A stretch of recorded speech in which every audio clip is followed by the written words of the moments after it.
चलिए बढ़ते हैं अगली स्टोरी की तरफ।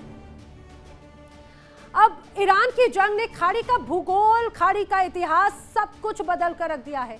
कल तक जो अमेरिका खुद को दुनिया का ठेकेदार कहता था, जिसके सैन्य अड्डों के दम पर खाड़ी के देश खुद को सुरक्षित मानते थे, आज उस अमेरिका की साख मिडिल ईस्ट के रेगिस्तान में दफन हो चुकी है। वॉशिंगटन का गुरूर टूट चुका है, चकनाचूर हो चुका है। डोनाल्ड ट्रंप पस्त हो चुके हैं और इस महाजंग की राख से एक नया शहंशाह पैदा हुआ जिसका नाम है ईरान। जी हाँ, ईरान अब खाड़ी का नया खलीफा बनकर उभरा है। एक ऐसा खलीफा जिसके खौफ से अमेरिका के सबसे अमीर, सबसे लाडले खाड़ी सहयोगी थर थर कांप रहे हैं। व्हाइट हाउस की हैसियत अब इतनी भी नहीं बची कि वो अपने दोस्तों को सुरक्षा की गारंटी दे सके। नतीजा क्या हुआ? सुपर पावर अमेरिका पर से भरोसा उठने के बाद अब खाड़ी के देश अपनी जान बचाने के लिए, ईरान के बारूदी गुस्से से बचने के लिए गुपचुप तरीके से तेहरान को अरबों डॉलर का जजिया यानी प्रोटेक्शन मनी भेज रहे हैं। आज हम बेनकाब करेंगे यूएई से लेकर कतर तक की उस सीक्रेट डील को जिसने ये साबित कर दिया कि खाड़ी में अब सिर्फ और सिर्फ ईरान का सिक्का चलेगा और किसी का नहीं। आइए शुरुआत करते हैं रॉयटर की उस सनसनीखेज रिपोर्ट से जिसने संयुक्त अरब अमीरात यानी यूएई की रातों की नींद उड़ा दी। खबर है कि यूएई ने ईरान के खौफ के आगे घुटने टेक दिए हैं और वो तेहरान को 10 अरब डॉलर यानी करीब 85,000 करोड़ रुपए से ज्यादा की भारी भरकम रकम देने पर मजबूर हो गया।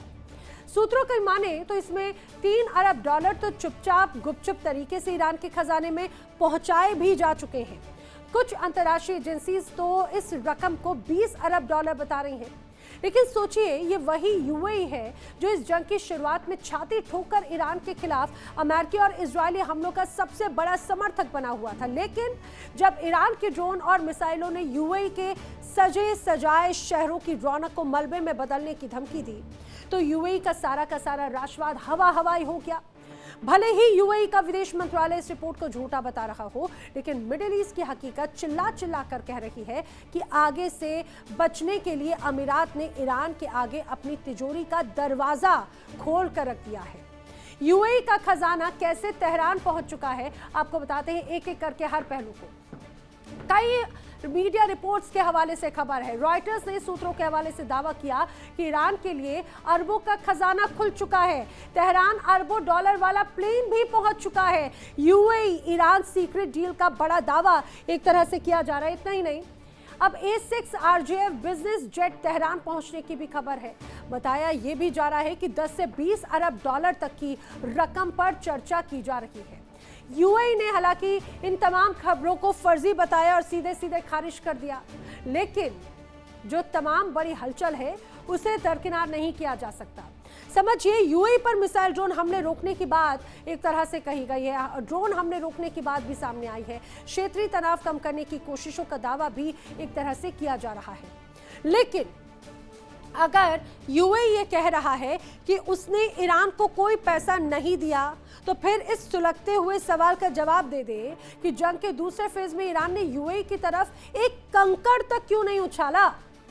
दरअसल इस पूरी क्रोनोलॉजी को समझिए तो सारी चीजें आपको बिल्कुल आईने की तरह साफ नजर आएगी। जब इस पूरे युद्ध का पहला फेज चल रहा था, याद कीजिए ईरान के निशाने पर सबसे ज्यादा कौन सा देश था? वो था यूएई। यूएई के तेल कुओं से लेकर उसके आलीशान बंदरगाहों तक ईरान समर्थित लड़ाकों ने बारूद की बरसात कर दी। लेकिन जैसे ही जंग का दूसरा दौर शुरू हुआ, यूएई के आसमान में पूरी तरह से शांति छा गई। और ये शांति दरअसल कोई इत्तेफाक नहीं, ये कूटनीति की भाषा में खरीदा गया शांति का परमिट है। ईरान ने यूएई पर हमले सिर्फ इसीलिए रोके क्योंकि पर्दे के पीछे यूएई ने घुटने टेकते हुए पैसों की बोरी तेहरान के कदमों में डाल दी थी। ईरान ने साफ साफ कह दिया था कि या तो जंग के मैदान में बर्बाद होने के लिए तैयार रहो या फिर हमारे फ्रीज किए गए अरबों डॉलर ब्याज समेत वापस लौटा दो। यूएई ने अपने आलीशान गगनचुंबी इमारतों को बचाने के लिए दूसरा रास्ता चुना और अमेरिका को ठेंगा दिखा दिया। जंग का पहला चरण किस तरह का था, आइए आपको बता देते हैं। जंग का पहला चरण, ईरान का यूएई पर कहर किस रूप में है। बैलिस्टिक मिसाइल की बौछार की गई और एक या दो बार नहीं, 550 हमले लगभग बैलिस्टिक मिसाइलों की ओर से एक तरह से किए गए थे ईरान की तरफ से। अगर ड्रोनों की बरसात की बात की जाए तो दावा किया जाता है करीब 2250 ड्रोन अटैक ईरान ने यूएई पर किए थे। अब अगर क्रूज मिसाइल का जिक्र की अगर बात करें तो क्रूज मिसाइल का प्रहार हुआ, करीब 25 हमले हुए। इतना ही नहीं, कुल 2800 से ज्यादा मिसाइल ड्रोन अटैक किए गए और दावा किया जा रहा है कि करीब इन हमलों में 13 से ज्यादा लोगों की मौत हुई, जिसमें सैन्य और नागरिक लोग शामिल थे। 224 से ज्यादा लोग इस दौरान घायल हुए। दुबई और फुजेराह को भी बाकायदा निशाना बनाया गया और इस हमले से कई तेल टर्मिनल्स को भी भारी नुकसान पहुंचा है। यूएई के पर्यटन पर सीधे सीधे ग्रहण लग चुका है, यह दावा किया जा रहा है। लेकिन इस पूरे घटनाक्रम ने दुनिया के सामने कड़वा सच लाकर रख दिया, और वो सच ये कि मिडिल ईस्ट में अमेरिकी साख पूरी तरह से मटियामेट हो चुकी है, मिट चुकी है, वजूद खत्म हो चुका है।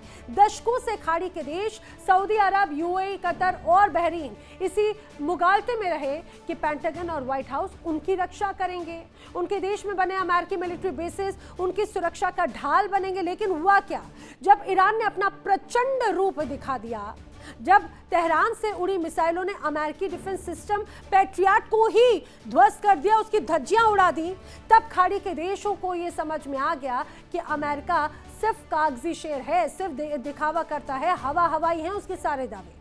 डोनाल्ड ट्रंप सिर्फ डराना जानते हैं, लेकिन जब खुद पर आती है तो दुम दबाकर समझौते की मेज ढूंढने लग जाते हैं।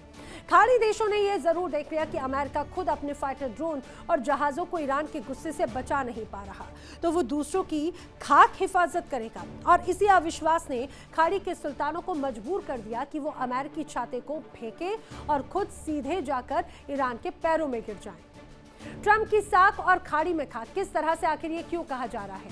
खाड़ी में अमेरिका के साथियों पर दरअसल ईरान का कहर साफ तौर से नजर आता है। इराक, जॉर्डन, कुवैत, बहरीन सहित कई देशों पर ईरान के तमाम जो प्रचंड प्रहार हैं वो नजर आते हैं। इराक में अमेरिकी सेना के सबसे बड़े बेसेस हैं। अल अशद पर हमला, ईरान की फतेह यहां पर हुई। ईरान की फतेह मिसाइल ने दरअसल अल अशद को बड़ा निशाना बनाया था। इतना ही नहीं, बताया जाता है जॉर्डन बॉर्डर पर स्थित अमेरिकी मिलिट्री आउटपोस्ट टावर 22 पर बड़ा अटैक एक तरह से ईरान की तरफ से किया गया। सुसाइड ड्रोन हमले में 3 अमेरिकी सैनिकों के मारे जाने की खबर है। लाल सागर, ओमान की खाड़ी में ईरान समर्थक हुतियों का वार साफ तौर से नजर आता है। यूएसएस कारनी पर हुतियों ने कई मिसाइलें दागी, दर्जनों क्रूज मिसाइलें दागी थी। सऊदी और यूएई में तैनात अरबों डॉलर के यूएस डिफेंस सिस्टम भी फेल हो गए। वहीं patriot missile defence system Iran के हाइपरसोनिक वेपन्स को रोकने में सीधे सीधे नाकाम साबित हुए।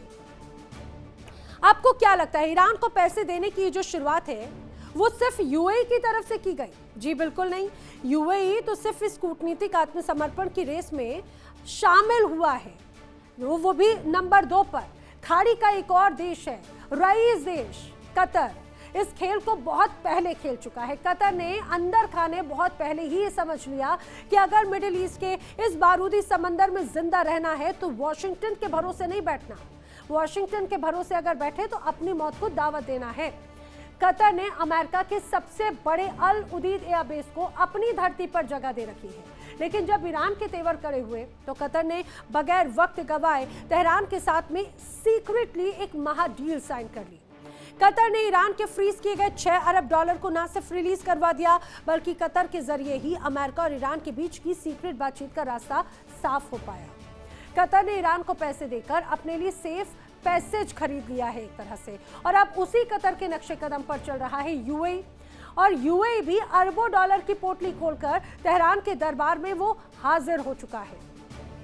खाड़ी के देशों में अब होड़ मची है कि आखिर कौन ईरान को कितना ज्यादा खुश रख सकता है। सोचिए, कभी ये सारे देश ईरान से दूरी बनाना चाहते थे।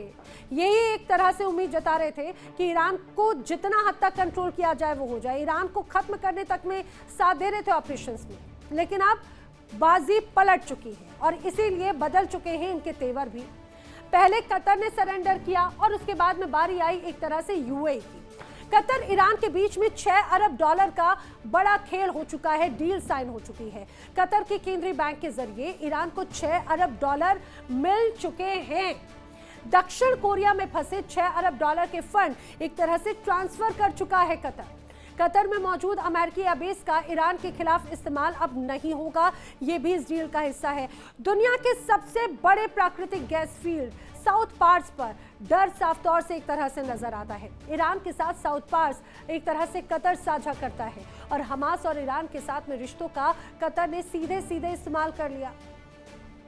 ईरान से समझौता करके खुद को बहुत बड़े तरीके से सुरक्षित कतर कर चुका है। लेकिन आखिर खाड़ी के इन अमीर देशों को ईरान से इतना डर लगता क्यों है? क्यों ये देश ईरान के आगे पानी भरते हुए नजर आते हैं?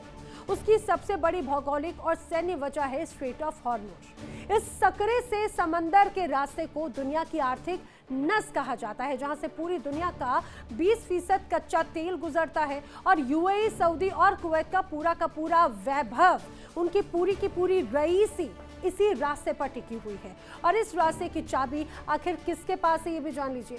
खाड़ी के नए खलीफा यानी ईरान के पास। ईरान के इस्लामिक रिवॉल्यूशनरी गार्ड कॉर्प्स यानी कि IRGC ने स्ट्रेट ऑफ हॉर्मुज में ऐसा चक्रव्यूह रच दिया कि वहां बगैर ईरान की मर्जी के परिंदा पर भी नहीं मार सकता। और इस जंग के दौरान ईरान ने स्ट्रेट ऑफ हॉर्मुज में एक तरह से जलजला ला दिया है। पश्चिमी देशों के जहाजों को बंधक बनाया, तेल के टैंकरों को जब्त किया और अमेरिका बस हाथ मलता रह गया।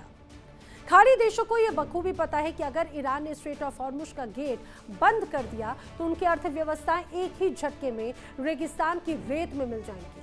और इसी खौफ ने ईरान को खाड़ी का नया शहंशाह बना दिया है। तस्वीर बिल्कुल साफ हो चुकी है। डोनाल्ड ट्रंप पूरी तरह से पस्त हो चुके हैं और तेहरान में बैठे मुश्तबा पूरी तरह से मस्त हैं। ट्रंप ने दोबारा राष्ट्रपति बनते ही दावा किया था कि वो ईरान पर मैक्सिमम प्रेशर बनाएंगे, यानी ज्यादा से ज्यादा दबाव बनाएंगे, यही नीति होगी उनकी। ईरान को घुटनों पर लेकर आ जाएंगे। लेकिन आज पासा पूरी तरह से पलट चुका है। दबाव किस पर है? दबाव है ट्रंप पर, दबाव है वॉशिंगटन पर। अमेरिका और ईरान के बीच जो महाडील होने जा रही है वो इस बात का पुख्ता सबूत है कि अमेरिका ने ईरान की परमाणु शक्ति और उसकी सैन्य ताकत को स्वीकार कर लिया है। अब खाड़ी में अमेरिकी दादागिरी का अंत हो चुका है। यूएई का ईरान को पैसे देना, कतर का ईरान के आगे बिछ जाना और सऊदी अरब का खामोश तमाशा देखना, ये क्लियर कट साबित करता है कि मिडिल ईस्ट के सुल्तानों ने अपना नया आका चुन लिया। ट्रंप अब सिर्फ प्रतिबंधों की खोखली धमकियां दे सकते हैं और कुछ नहीं, लेकिन जमीन पर हकीकत यह है कि ईरान की शर्तों पर अब खाड़ी का मुकद्दर लिखा जा रहा है। ईरान खाड़ी का नया खलीफा बन चुका है और अमेरिका इतिहास के पन्नों में पूरी तरह से सिमट कर रह चुका है। कुल मिलाकर इस महाजंग का क्लाइमेक्स बहुत चौंकाने वाला, अमेरिका के मुंह पर एक करारा तमाचा होने वाला है। जिस ईरान को मिटाने के लिए अमेरिका और इजराइल ने चक्रव्यूह रचा था, आज खाड़ी के तमाम रईस देश उसी ईरान के सामने पैसों की थैलियां लेकर कतार में खड़े हैं। यूएई का इनकार सिर्फ कूटनीतिक मजबूरी है, लेकिन पर्दे के पीछे की सच्चाई बिल्कुल यही है कि खाड़ी के सुल्तानों को अब ट्रंप की सुरक्षा गारंटी पर रत्ती भर भी भरोसा नहीं रहा। उन्हें यह समझ में आ गया कि वॉशिंगटन बहुत दूर है और ईरान है बहुत पास।